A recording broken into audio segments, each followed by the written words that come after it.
Shalom, this is Cecily Reltman, founder of the Jewish Pro-Life Foundation.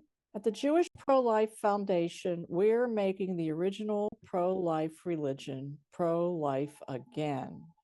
Rabbi Leiter is going to speak for about a half an hour. Yes, so thank you so much for having me, and thank you for all the important work that you've been doing to raise awareness about Judaism as being a truly pro-life religion, and it never changed. It's important people understand that despite the fact that there are certain political agendas afoot on the part of large numbers of people purporting to represent Jews, the Jewish community, Jewish tradition, even Torah or Torah values that speak in direct opposition to what the Torah actually says.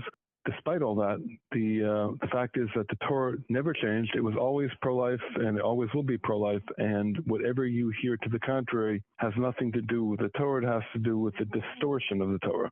And that's unfortunately what we encounter all the time in contemporary society. We have people speaking on behalf of however they brand themselves, whether they brand themselves as Orthodox or otherwise.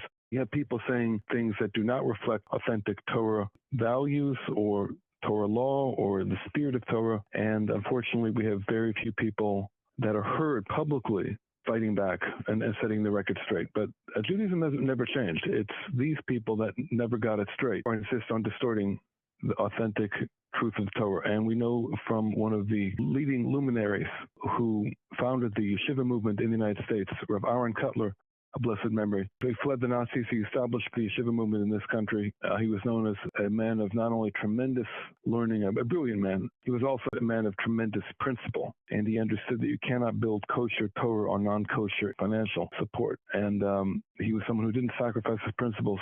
And he saw acutely what the threats to Judaism were. And amongst the threats, he enumerates in one of the works that has publicized his speeches and his statements called Mishnah Rabbaran, in the first volume, in the second part of it, chapter 3, paragraph 6, he states that the greatest threat to Judaism is not anti-Semitism or Jew hatred. It's not even intermarriage, which is a spiritual threat of an existential nature, which is certainly monumental, but there's an even greater threat than that to the Jewish people. What's that? That's Ziyuf HaTorah, he states. That's the distortion of Torah. The distortion of Torah is the premier threat facing the Jewish people. He spoke to this several decades ago, but it's no less true now than then, and perhaps more so.